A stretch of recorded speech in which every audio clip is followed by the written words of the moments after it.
The obsidian pillars of the Vaelen High Chamber rose into the dark, towering ceiling like giant frozen blades. Beneath them stood Leo, his arms locked behind his back in humming stasis cuffs that sent needle-like pricks of electricity down his spine whenever he moved too fast.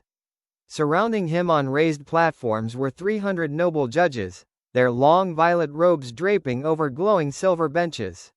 At the center of the bench sat Lord Vane, his eyes cold and devoid of any light, staring down at the human boy with absolute disgust. The silence in the chamber was heavy, broken only by the rhythmic hum of the floating security drone scanning Leo's vitals. Beside the Grand Prosecutor stood Princess Elara, wrapped in ceremonial silver armor that looked more like a cage than clothing.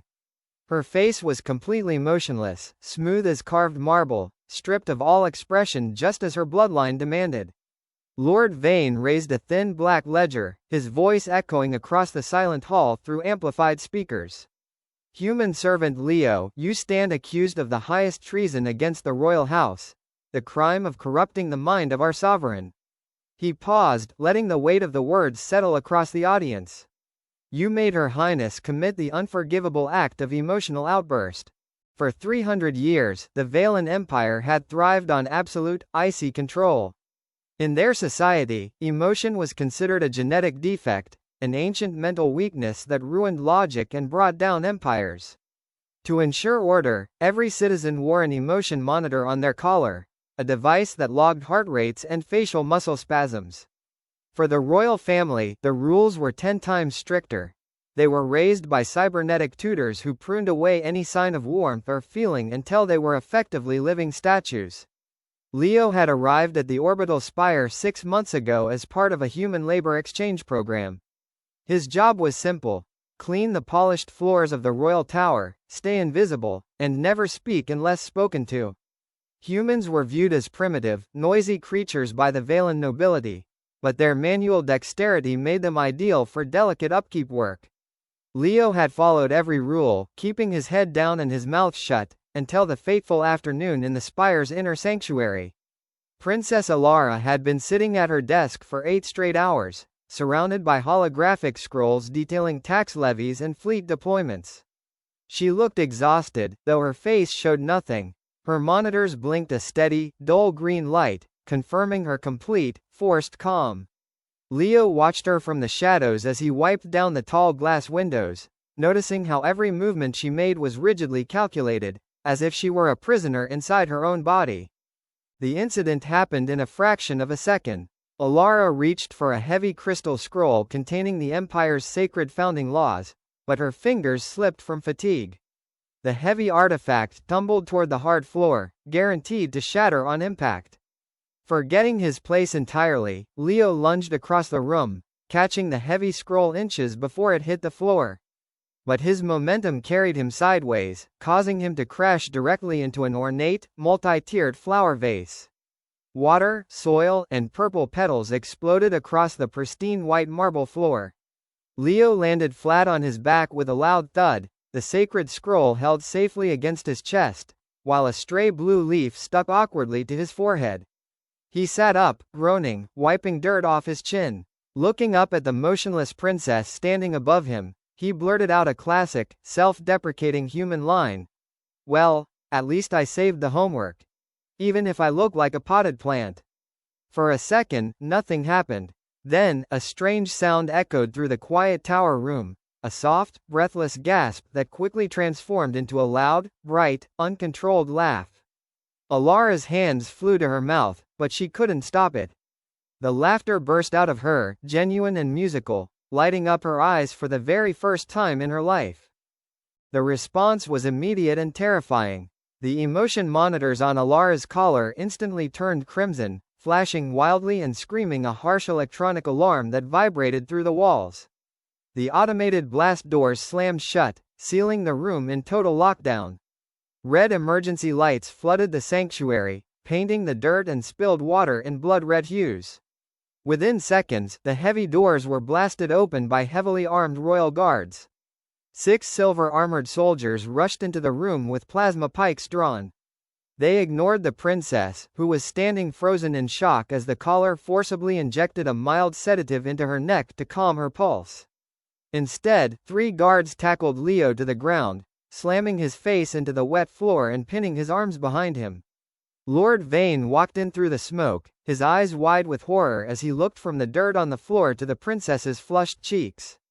He didn't look at Leo as a person, he looked at him as a deadly biohazard that had breached containment. Take this creature to the deep cell, Vane ordered coldly. Prepare the court for an execution trial. For 3 days, Leo sat in a tiny, dark cell far beneath the surface of the palace. The air was cold, smelling of old metal and ozone. He had no visitors except for the automated drone that dropped a nutrition bar into his room once a day.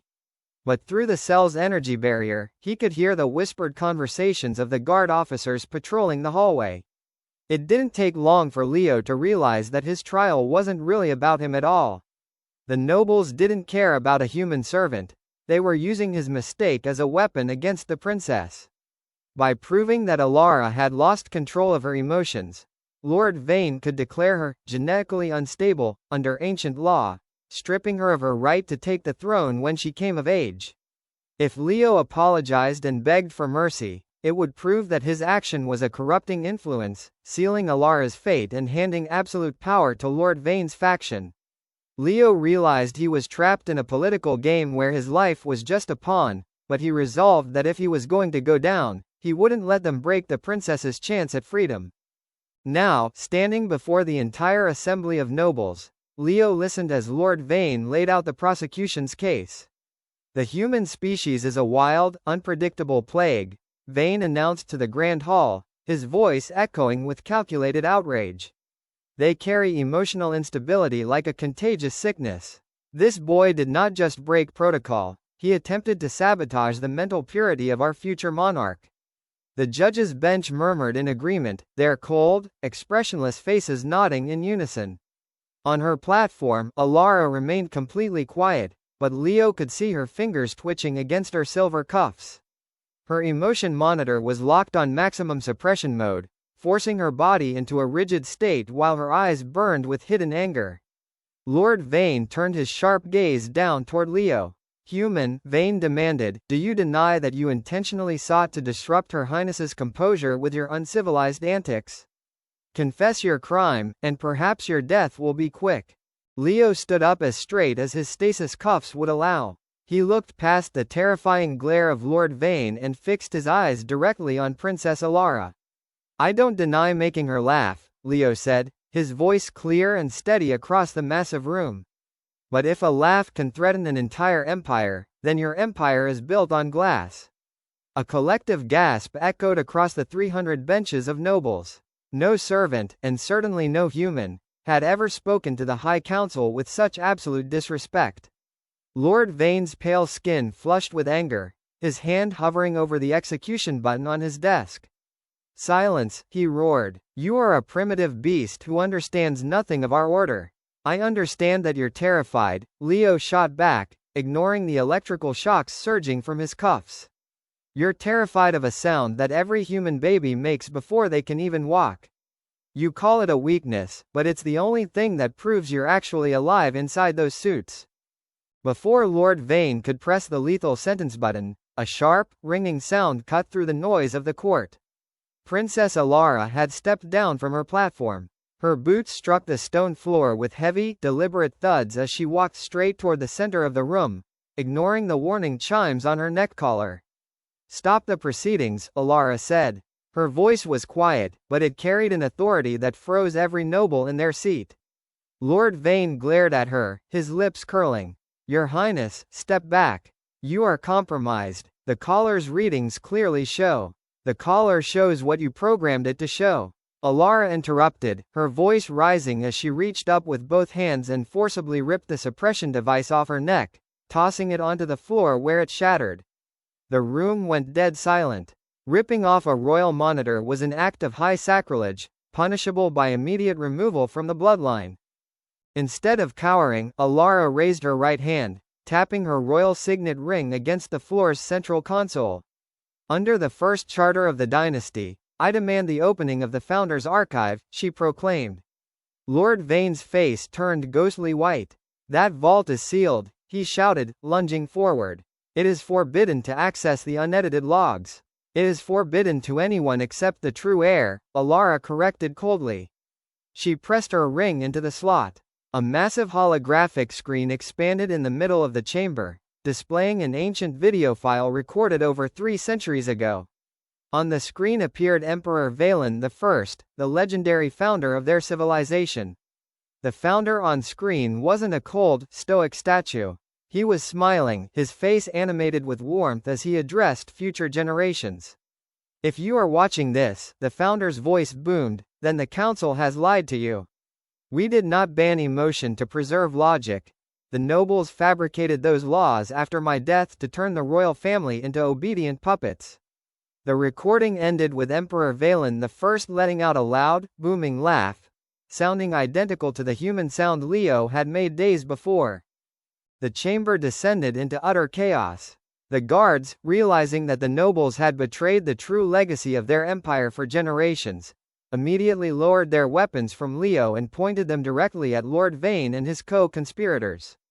The prosecutor sank back into his bench, stripped of all power in a single moment. Elara walked over to Leo, pressing a release code on the console to deactivate his stasis cuffs.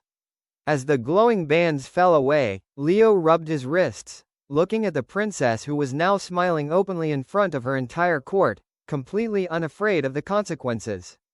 "Thank you," she whispered, her eyes shining with real, unsuppressed joy. "You saved more than just a scroll." She turned back to face the assembly of her people, ready to rebuild her world from the ground up. A world where no one would ever be executed for showing they were human. If you like the video, make sure to like and subscribe my channel.